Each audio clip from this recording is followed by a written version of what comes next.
Hello everyone, I'm your host with the mostest, 8-Second Gaming, and Season 14 has brought us a ton of meta changes with the Legends. We've seen some really hard shifts, some Legends actually falling out of meta that I did not expect, and some ones that are coming into meta that I'm pretty sure nobody expected. But where exactly do all these Legends fall in the tier list? Well, that's what we got for you today, so we're going to be breaking that all down, so by the end of this video, you guys will understand where all the Legends are fitting in the roles. But just quickly guys, with the new meta and all of the shifts that are going on, you guys might find yourself a little confused and not know where to go and need a little bit of a helping hand. And if that's the case, then you need to check out the GameLeap website right now. Over there, we have top level coaches, including myself, making guides and courses constantly to make you the best Apex player you can possibly be. We have gun guides, VOD reviews, a bunch of other different ones, and we even have legend guides with a brand new Vantage one coming out very soon. And right now is the best time to pick up a membership because we have a sale going on. So click the link in the description, use code Season14 to get that discount, or I'll lick all the spoons in your house. But okay, jumping into the tier list, I want to start this off by saying two things. First off, this is a very hard season to make a tier list for because it seems like almost every single legend is viable. Doesn't matter who you really want to play, you can fit them in and they can actually do it very well. Right now we have a very healthy season. So just go into this knowing that I had a very hard time placing these guys. And secondly, it does not matter where in a specific tier a legend is. If they're in the same tier, they're all on the same skill level in my opinion. I know some people do it differently, but this is just the way that I do it. But okay, with those covered, let's hop into the legends now, and starting off with our D tier. There's only two legends finding themselves here. This is Mirage and Lifeline. Now at the start of the season, Mirage did get some buffs to help him be a little bit of a counter to Seer, but this requires you to be out of line of sight to pop your ultimate, and for the most part players don't really get confused by the clones once you reach higher ranks. There's a lot of different ways that you can counter Mirage, and we still need to see a few more buffs to him so that he can become a little bit more meta. And the same thing goes for Lifeline. She did receive some buffs last season, but they weren't enough to bring her back into meta. Right now the other support legends are just a lot better than her. She doesn't really have a place right now, and her ultimate is still very weak even with the charge towers on King's Canyon. So those are the legends in D tier. Now we can move on to our C tier legend, and there's only one in here, and that is Revenant. Now the devs have stated that Revenant is getting some changes in the near future. They do want to make him a little bit more viable. But right now his ultimate just isn't good enough to cut it on its own, and there's not really a legend that he can pair with right now that make him a good pick. Yes, Ashe does work, and yes, Octane do work, but right now they're not really that strong together. I have heard some people talking about Revtane coming back, and I do think that he can work in some certain situations. But Revenant alone is not any higher than a C tier legend. Once he receives those said buffs, he might move up, but until then, here he stays. But now let's move into our B tier legends, and the legends finding themselves here are Bangalore, Fuse, Pathfinder, Rampart, Crypto, and Gibraltar. Now Bangalore's always been that standard middle of the pack legend. In my other tier list, she's always been in B tier. She's not really that strong in the meta, especially with Seer being as strong as he is. She's just constantly being countered.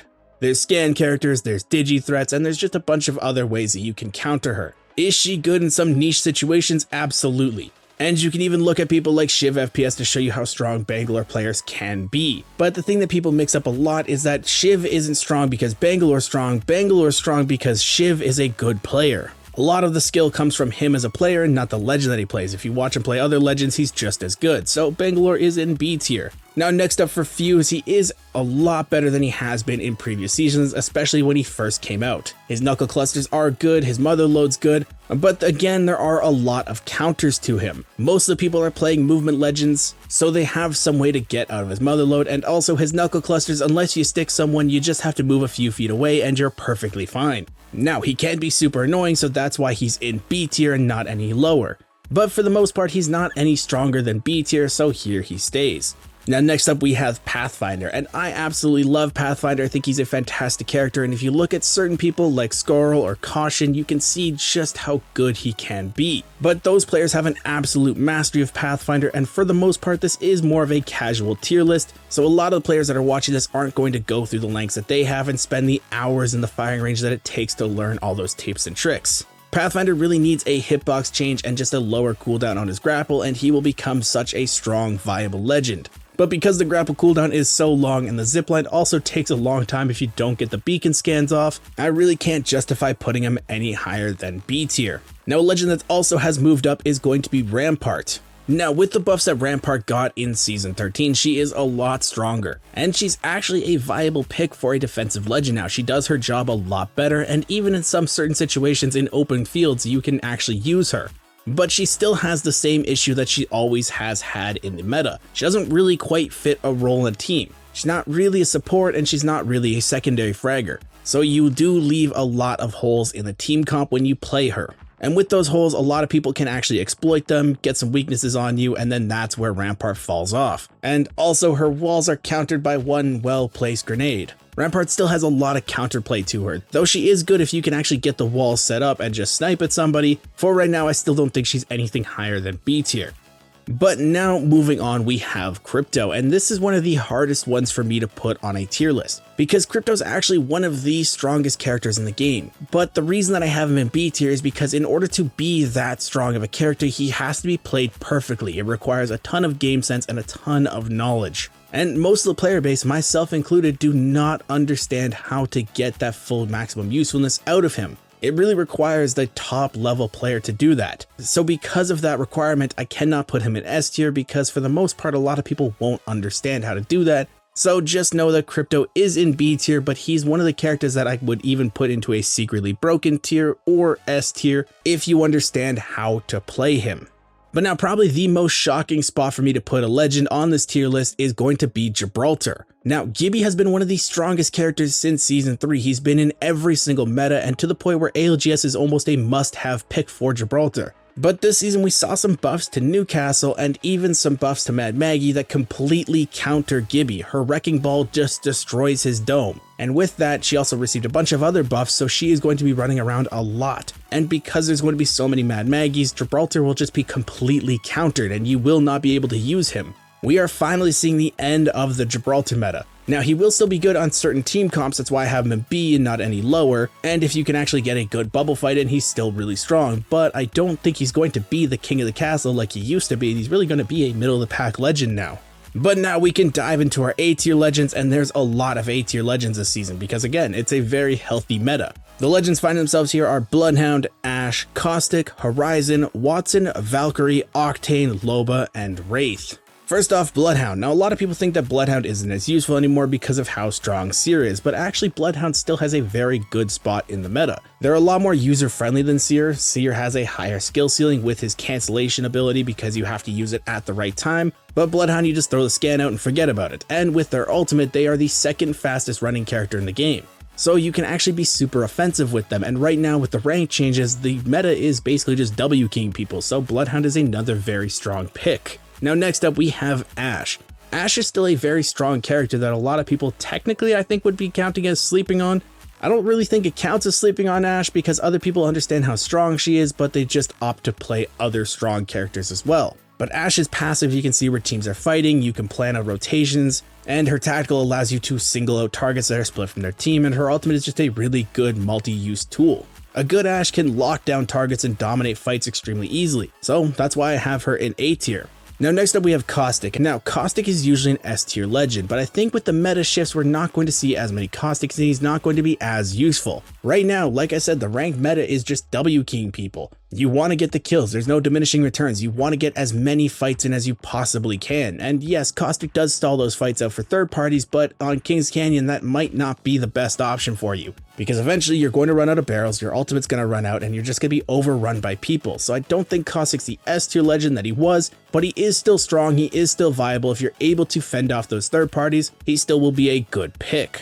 Now next up we have Horizon, and Horizon received a bunch of nerfs at the start of the season. Her black hole is a lot easier to destroy and even takes friendly fire from her teammates. So it's not going to be as oppressive as it was, but it's still going to be pretty good. The only issue that it has now is you can't use it throughout the entirety of a fight if they don't break it. It's now just a one and done tool, so you have to throw it at someone and expect them to die with the grenades that you throw as well. And then whoever is left after that, you have to be able to mop up on your own. But it's still really good because if you get a good ultimate in, you can turn a fight from a 3v3 to potentially a 3v2 or even 3v1. So she's still very strong and people are still going to be using her, but she's just not as strong. Now next up we have Watson, and this one warms my heart so much because I actually used to be a Watson main and I was really upset when she did fall out of the meta, but she is making her way back in. We are seeing a lot of different teams couple Watson with someone like a Newcastle so that they can use his ultimate paired with her ultimate to not be naded out and have a great mobile cover spot. Now in this tier list, I'm not doing my normal secretly broken tier as well because I just don't think that there's actually any secretly broken ones. I do think a lot of the characters are on the same playing field in this A tier. But if there were to be a secretly broken tier, I would put Watson in it because she's actually a very strong pick that a lot of people are going to be picking up on very soon. Even in ALGS, we saw 100 Thieves use a Newcastle Watson Valkyrie team and absolutely roll some lobbies. So if you're a little bit confused and you're looking for a good defensive support legend, Watson is probably the right choice for you. Now another legend that has fallen out of S tier is Valkyrie. Valkyrie did receive some harsh nerfs at the beginning of the season, but they were necessary. She was way too good of a legend. But that doesn't mean that she's bad. She's still very strong, very useful. The only thing that you have to understand with Valkyrie now is you can't just spam her abilities like you used to. You have to plan out her jetpack, you have to plan out her rockets, and you even have to plan out her ultimate. So she's not just that character that when you get into a bad situation, you're just like, screw it, I'm Valkyrie, let's go. Now she requires a little bit of forethought. So she's still not a bad character, but you just have to plan a little bit more. Now, next up we have Octane. Now, normally I would put Octane in something like a B tier because he's just not as good in the meta as he used to be. His jump pads are louder, they don't go as far, and his healing did get nerfed. But with the changes to the ranked and the way that the meta is going to be working now, a lot more people are going to be offensive and they're going to opt to run 3 characters that get in and out very quickly. And Octane is very good at that. His stim is still amazing in fights. You can be very offensive with it, very aggressive, and then you can just jump pad out if things go south. So he has moved up in the meta in my opinion, and I do think that he's going to be a lot more of a viable pick this season. Now another good aggressive pick is going to be Loba. We did see some changes to her bracelet and it actually works now, and her black market is ridiculously strong. Especially this season because I think Loba players are going to be ones that can really aggressively use the wingman. The wingman received some changes to use sniper ammo now, so you can't be as spammy with the shots. But if you're playing Loba, you can then black market, take all the sniper ammo in the area, and actually be more spammy heavy with the wingman. Loba's another one of the characters that I would technically put as secretly broken, but I think everybody understands how good Loba actually is right now. So she's not secretly broken, she's just broken, but not broken enough to be S tier, if that makes any sense. But before I hurt my head anymore thinking about that, let's move on to Wraith. Now I apologize for saying this again, but Wraith is not as good as she used to be. She used to be the dominant force in the meta. But with new legends coming out and just some changes to the overall meta, Wraith kind of fell out a little bit. But with the Valkyrie nerfs, I think Wraith is going to come back into a very strong spot. Her portal's still very good, her get out of jail free card on her Q is still very good. I know some people don't consider it a get out of jail free card, but it still is technically one. You just have to use it a little bit sooner. Even with the changes to KC, it's still a very close, compact map, so you don't need the extra distance from her portal. And some of the plays you can pull off with it are very game-changing and can win your team the fight. So Wraith still has a very good spot in the meta, but she's not broken enough to break into S tier. And to cap off our A tier, we can talk about the new legend Vantage. Now I didn't mention her at the beginning when I listed all the names because I wanted it to be a surprise where she came in. Now, with my initial playing of Vantage, she is very strong. Echo is great for relocation during fights. I've even been able to escape some fights that I shouldn't have been able to escape, but it was actually pretty good. Now, it's not a movement tool like I was hoping it was going to be. You can't tap strafe out of it. If you don't use the double jump, you just fall straight down, and it's actually pretty slow. There's a lot of counterplay to it. And her sniper rifle is amazing as an ultimate. You can do a lot of damage with it on its own, so it's basically a third weapon. So you cover every single range just alone. You use a shotgun for close range, an SMG or an assault rifle for those medium range fights, and then you have the sniper for the long range engagements. But I don't think that she's broken enough to break into S tier because she isn't very good in certain situations. It does require kind of a perfect storm to happen where you can use your sniper rifle to a full extent of it. And once people understand that you're shooting at them, because there is that yellow laser sight that goes on, they will not peek you, they will peek your team instead.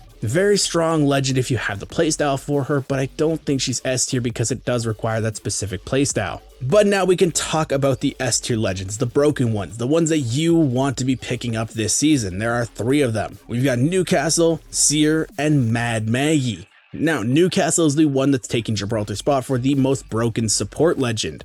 His entire kit got buff, his tactical is a lot better, you're a lot faster with it, and his ultimate is a lot better because it slows people with it. This is the legend that you're going to be seeing that normal Gibraltar comps would have been running. He's ridiculously strong and he will be an absolute unit in this entire season unless he does receive a few tweaks to his kit. But next up, Seer is still keeping his spot in the S tier. He did not receive any changes at the beginning of the season, which was kind of surprising to me. I was expecting to see him lose a little bit of his kit, but they didn't touch him, so he remains the dominant scan legend in the meta, especially right now with the rank changes and the ranked meta. Seer is really good at just fighting people and W-keying everyone. His ultimate gives you those constant wall hacks in fights, and with you wanting to be pushing things constantly, people aren't going to be able to just crouch and hide away from it. You are just going to run them down. And speaking of running people down, our next legend in S tier is Mad Maggie. Now, I've been a fan of Mad Maggie since she came out. I do think she was strong and people just didn't understand the playstyle needed for her. It's kind of like how Seer didn't get any buffs, but he was still a good character, people just had to figure it out. I think Mad Maggie used to be strong, but now she's even stronger to the point where she can break into S tier. Her riot drill's better, her ultimate is insanely strong, she completely counters Gibraltar. She also technically counters Newcastle now and pretty much every other defensive legend, and when you cannot stop to heal because a riot drill's coming at you, she's very good in fights. And we are still seeing a pretty shotgun heavy meta, so she's just really good with that. But that is where all the legends are falling in the tier list in my opinion. So now I want to hear from you guys. If you would change a spot for the legend in the tier list, where would you put them and why? Remember, you got to defend your opinion. And with all this being said, guys, I really hope you enjoyed this video and learned something new. If you did and you want to stay up to date with the latest and greatest Apex Legends tips, tricks, and news, don't forget to smash that like and subscribe button. Thank you all for watching. Once again, I'm 8 Second Gaming, and I will see you in the next one.